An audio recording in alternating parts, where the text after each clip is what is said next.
And finally, new rule in 2 parts. A, you can't call yourself a think tank if all your ideas are stupid.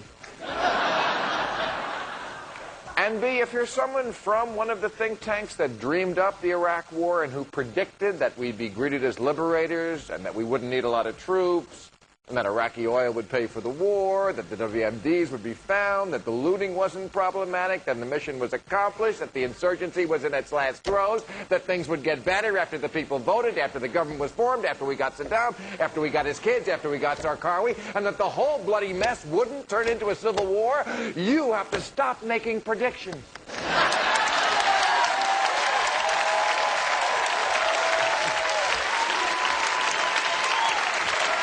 You know, there's a name for people who are always wrong about everything all the time. Husbands.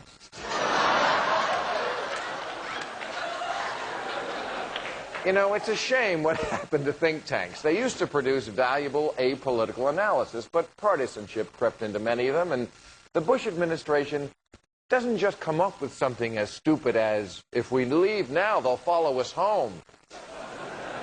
No, they have someone from a think tank say it first. It's a way to lend respectability. The same reason a titty bar has food.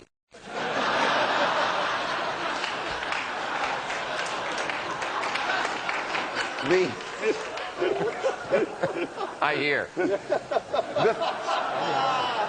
The think tanks that incubated the Iraq War have lofty names like the Heritage Foundation and the Project for a New American Century.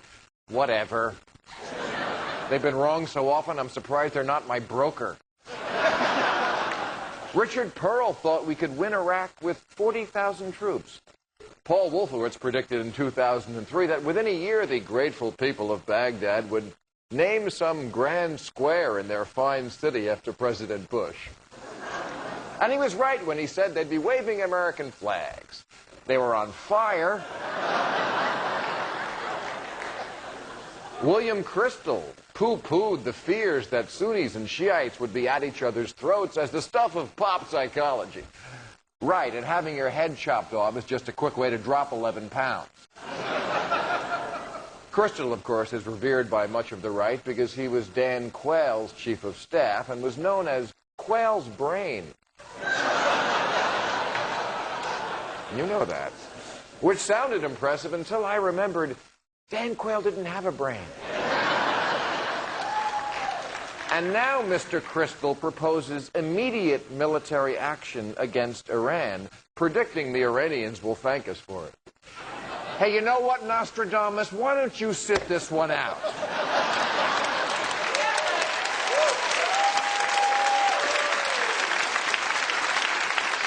We'll get by using the magic 8-ball for a while.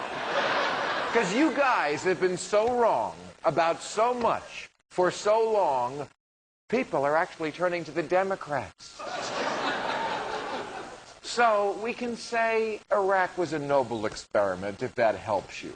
Our intention was good, to penetrate Iraq and bring it to a glorious, euphoric climax.